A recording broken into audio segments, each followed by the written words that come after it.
Salam sejahtera untuk kita semua. Pada hari ini kami akan mengulas sebuah jurnal dengan topik Money, Growth, and Inflation. Saya Deborah Tiffany dan teman saya Haris Nur Rahmawati akan membahas jurnal dengan judul Long Run Evidence on Money Growth and Inflation oleh Luca Benetti of the Bank's Monetary Assessment dan Strategy Division.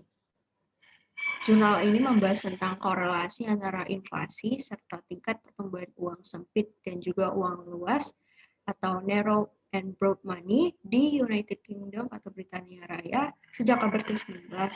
Ada bukti empiris menunjukkan stabilitas yang luar biasa di seluruh rezim moneter ini dalam korelasi untuk tren jangka panjang di dalam data.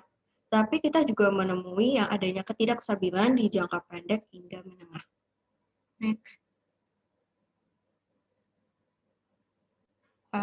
Komponen agregat moneter di Britania Raya. Jadi di sini komponen agregat moneter di Britania Raya terbagi dari M0, M1, M2, M3 hingga M4. Sehingga definisi M0 di sini adalah uang kertas dan koin dalam sirkulasi ditambah dengan saldo cadangan bank dengan Bank Inggris. Kemudian M1 yaitu mata uang yang beredar ditambah dengan overnight deposito.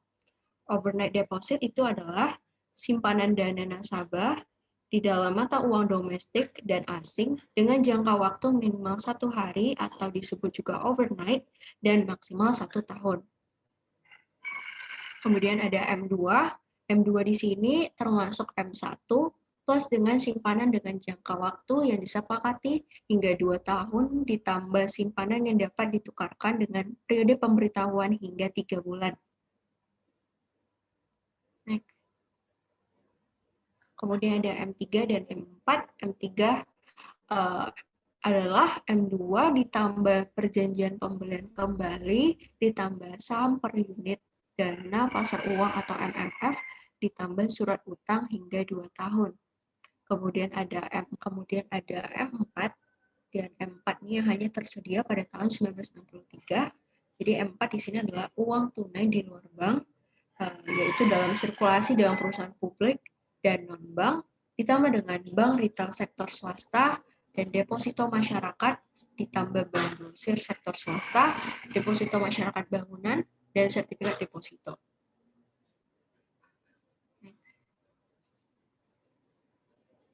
Kemudian di sini kita akan membahas pada chart pertama, inflation dan money growth in the United Kingdom raw data.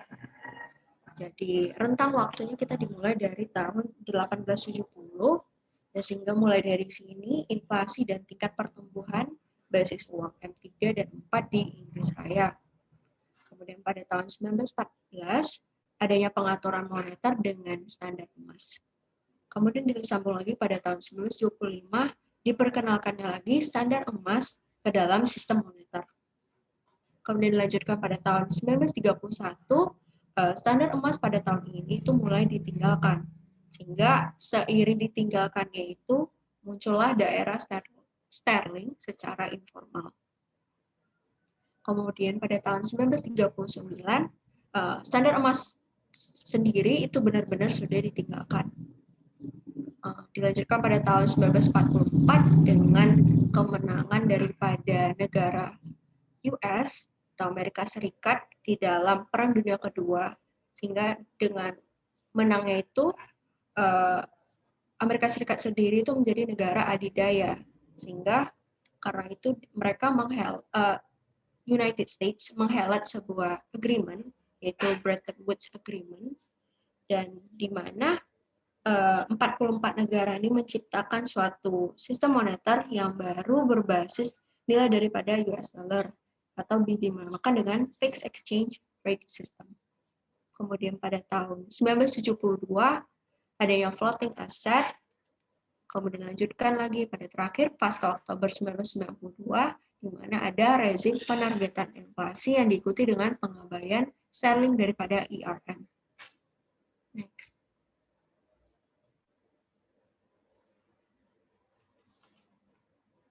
Adanya korelasi yang sangat tinggi di antara inflasi dan pertumbuhan uang primer dan M3 di sekitar waktu ekspansi moneter cepat yang terkait dengan pecahnya Perang Dunia Pertama.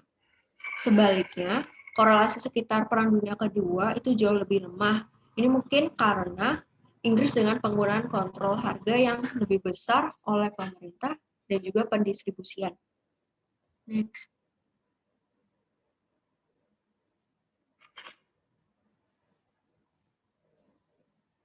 Untuk M4 di sini korelasinya itu secara keseluruhan itu cukup lemah dengan 3 periode, yaitu ada first half di tahun 1970-an, second half di tahun 1980-an, dan ada third mid di tahun 1990-an. Next. Nah, di sini tabel A ini melaporkan tentang adanya korelasi sederhana di antara inflasi dan uang pertumbuhan, baik dari contemporaneous dan lag oleh rezim ataupun periode. Hingga prinsip utama dari teori kuantitas uang di sini menyimpulkan bahwa permintaan uang itu sebenarnya sama dengan permintaan keseimbangan uang real. Sehingga tidak jelas mengapa ada korelasi antara pertumbuhan uang dan inflasi itu harus sangat bervariasi dari waktu ke waktu. Memang korelasi itu pada dasarnya itu lenyap di bawah rezim atau periode berlangsung selama beberapa dekade.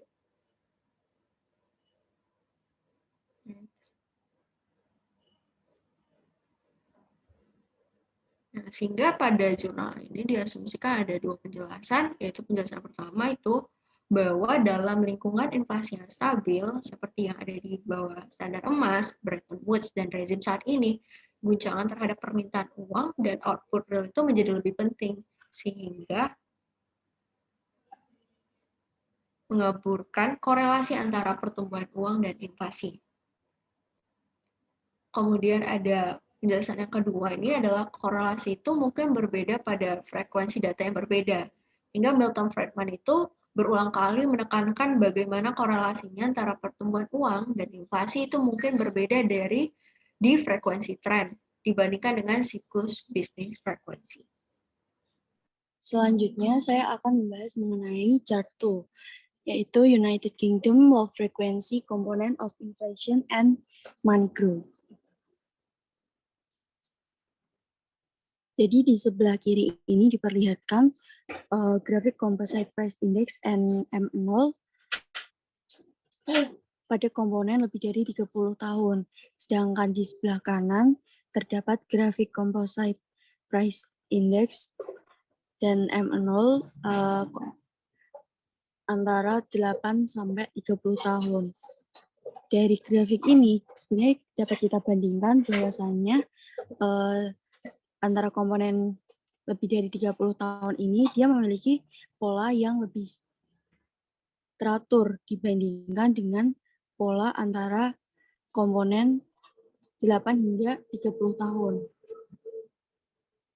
Selanjutnya di sebelah kiri ini kita diperlihatkan mengenai kurva Composite Price Index dan M3 pada rentang lebih dari 30 tahun, sedangkan di sebelah kanan ini diperlihatkan kurva Composite Price Index dan M3 antara 8 hingga 30 tahun. Masih sama seperti kurva sebelumnya, di kurva yang lebih dari 30 tahun ini dia memiliki pola yang jelas, sedangkan komponen yang memiliki rentang 8 hingga 30 tahun, dia tidak memiliki pola yang jelas. Kemudian kita juga diperlihatkan mengenai kurva RPI dan M4 pada rentang lebih dari 30 tahun di sisi kiri dan rentang 8 sampai 30 tahun di sebelah kanan. Di kurva yang sebelah kiri ini dia memiliki pola yang lebih jelas daripada pola yang berada di sisi kanan. Kesimpulannya, dari 6 kurva tersebut bisa kita asumsikan bahwa komponen inflasi dan pertumbuhan uang setelah 30 tahun secara sistematis memiliki pola yang jelas dan memiliki korelasi yang sangat kuat pada semua rezim. Nah, secara umum hal yang sama juga terjadi pada frekuensi antara 8 hingga 30 tahun.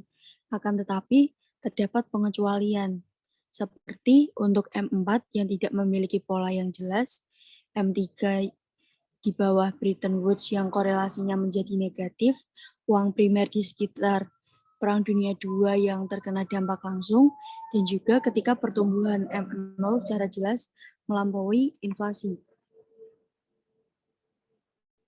Lantas terdapat pertanyaan, bagaimana seharusnya kita menafsirkan stabilitas lintas rezim dalam korelasi yang mendasari antara tren pertumbuhan uang dan inflasi?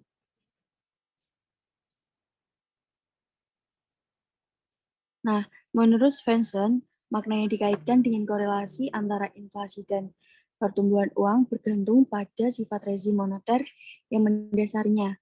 Misalnya, seperti ketika bank sentral secara penuh mengontrol uang yang beredar, maka pertumbuhan uang ini dia akan memiliki sifat eksogen dan inflasi bersifat endogen.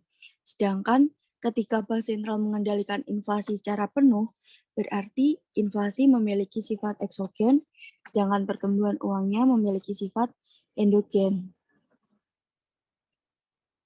Secara umum, pertumbuhan uang dan inflasi merupakan variabel endogen dan tidak ada arah kausalitas yang jelas. Namun faktanya, korelasi antara komponen tren inflasi dan pertumbuhan uang yang tetap stabil selama periode waktu yang lama menunjukkan bahwa korelasi ini menemukan asalnya dari ciri struktural ekonomi yang sebagian besar tidak bergantung pada rezim moneter yang mendasarinya. Sebagai konsekuensinya, dari temuan ini, yaitu setiap penyimpangan antara komponen tren inflasi dan pertumbuhan uang harus dianggap sementara. Selanjutnya, CHART3 yaitu United Kingdom Business Cycle Component of Inflation and Money Growth.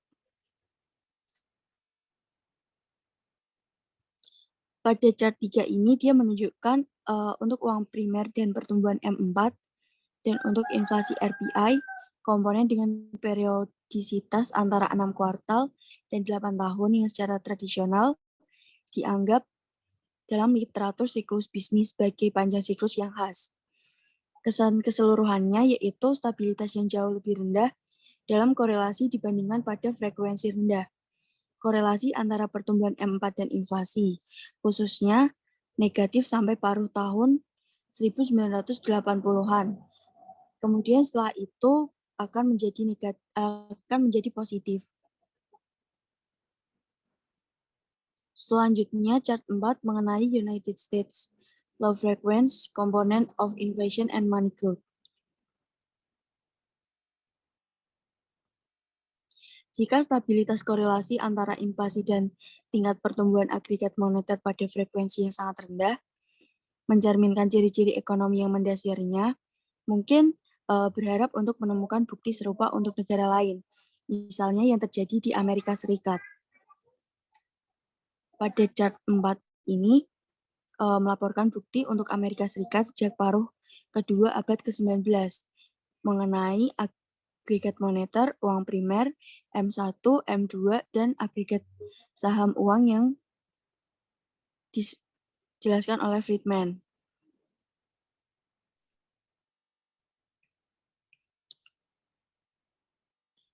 Dari grafik tersebut dapat diketahui bahwa korelasi yang sangat tinggi antara inflasi dan pertumbuhan M1 pada frekuensi yang sangat rendah dan menunjukkan bagaimana hal itu pada dasarnya berlaku untuk seluruh rentang data yang tersedia.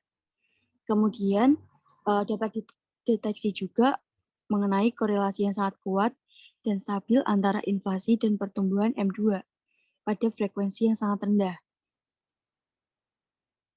Di antara semua agregat yang dipertimbangkan oleh Amerika Serikat, M2 keseluruhan menunjukkan stabilitas terbesar dalam korelasinya dengan inflasi.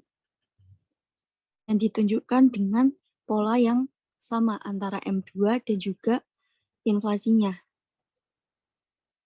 Selanjutnya, selama standar emas pada frekuensi yang sangat rendah, korelasi tampak sangat kuat untuk uang primer dan juga M2.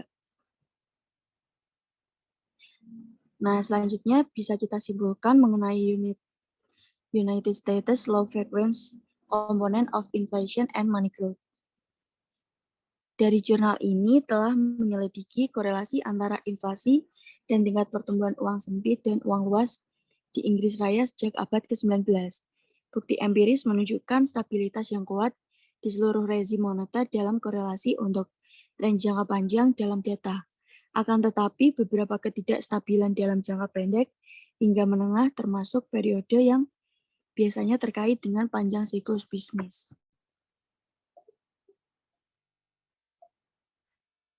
Sekian presentasi dari kami. Mohon maaf apabila ada kesalahan kata. Terima kasih. Wassalamualaikum warahmatullahi wabarakatuh.